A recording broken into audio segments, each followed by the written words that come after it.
الگانت پروداکشن تقدیم میکند.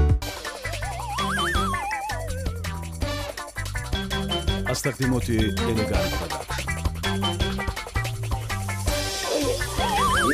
برگردمت یک بهاری عالم میشد که فرصتی آمدن یارم میشد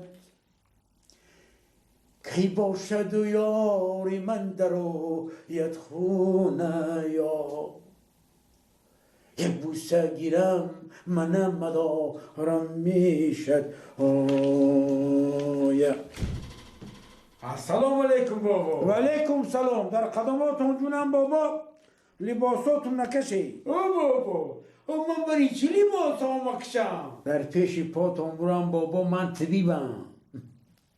من خوبتر میدونم برای چی. خوش بابا در پیش پاتون برم چی درد عذابتون میتیا. ای بابا من شافیرم، کبور آوردم، شما ادرساتون رو بید من برم خواهیش کنم. ای خواب پنت کند بابا. شما نگفتی که من شافیرم.